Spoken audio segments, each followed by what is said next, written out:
Hi everyone, in this video I'm going to work through another application problem that involves trying to work with graphs, transformed graphs of trig functions. This one is a little trickier for a lot of people because I'm not giving you the equation. We have to figure that out for ourselves. So what we want to be picturing, I'll draw it over on this side since I have a little room, is we have a Ferris wheel. Its radius is 33.2 feet and it makes 3 complete revolutions per minute. The very bottom of the wheel is 4 feet above the ground. And we're supposed to try and sketch a graph that represents a passenger's height above the ground over time as the Ferris wheel goes around. And we get to assume that this particular passenger starts at the bottom of the Ferris wheel. So let's just make this our y-axis. Did I give variables? I don't think so. So this is our y-axis. And we're not going to get any negative heights. So we'll just go like this. We know what? We know that the radius is 33.2 feet and it makes 3 revolutions per minute. So if we make this whole thing a minute, we're going to have 3 full periods. So I'm thinking, and it's entirely up to you, I'm thinking I'm going to go for seconds. So it doesn't matter. You can either label this out as 1/3 of a minute, 2/3 of a minute, and then a full minute for your 3 full revolutions. And you don't even have to draw 3. You can draw 2, but I'm going to go ahead and draw the 3. Or you can break that down and say it's seconds. So I'm going to go 20 seconds. So here's my 20 seconds.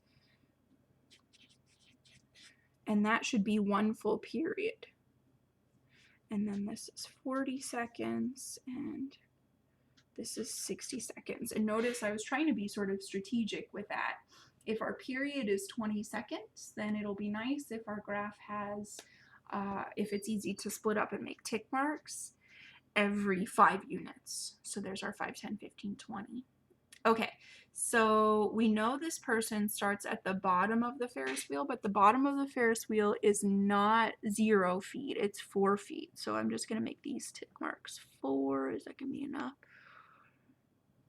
1, 2, 3, 4, 5, 6, 7, 8, 9, 10, 11, 12, 48. Oh, that's not enough. Okay, so we're going to make these tick marks. 12, 5 would give us 60.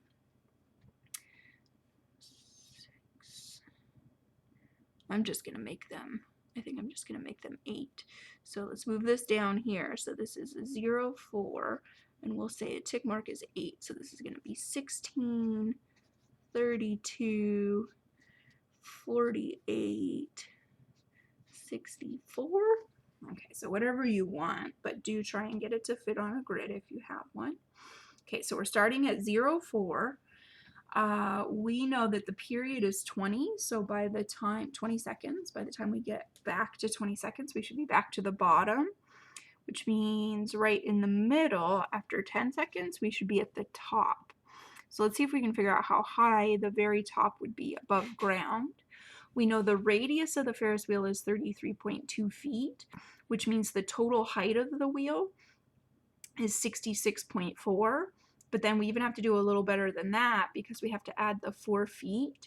So it's 70.4 feet to the very tippy top of this thing. Okay, so 64, this is 72, so it's just below this. Okay, so that was after 10 seconds. We hit 66, 70.2 feet high. Okay, so that means in the middle, we'll hit equilibrium at 5 seconds. And that will be, this is amplitude. So the radius determines the amplitude. So whatever the middle is, the radius takes us up and down 33.2 from there. So from the 4, we should be able to go up 33.2. And we should get 37.2. So 34, 37. So I'm going to say right around here. And then if we go up another 33.2, so I said I was at 37.2, so we get 67, 69, 70.4. Yeah. Oh, I think I wrote it wrong. This is 0.4. Okay, and then we should do it again on this side. So here, is my sketch. And then here, here, here.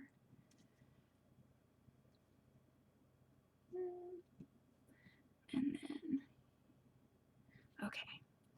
So again, this is probably overkill. You don't really have to draw 3 full periods. Don't know why I decided that was my favorite plan. Okay.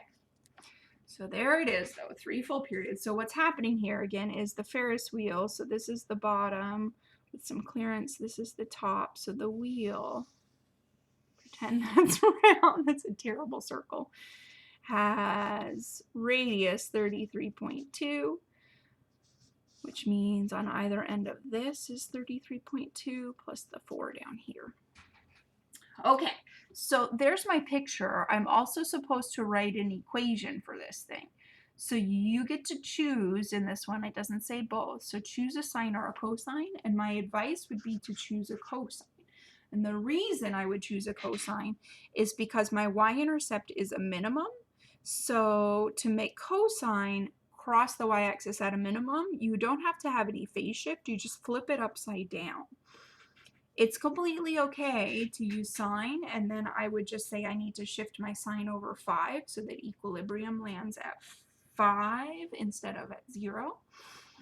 But for cosine, I'm going to flip it upside down so it starts at a minimum. I'm going to stretch it by 33.2. Since that's the amplitude, that's how far I go up and down from the middle. I want my period to be 20 seconds.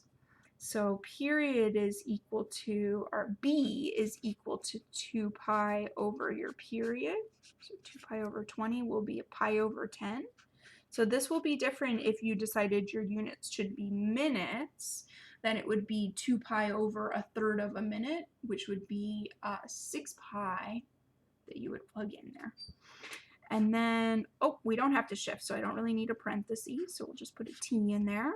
The last thing we do need is the the vertical shift. We need to shift it up so that our equilibrium is at 37.2. So that's our 4 feet plus our 33.2 feet.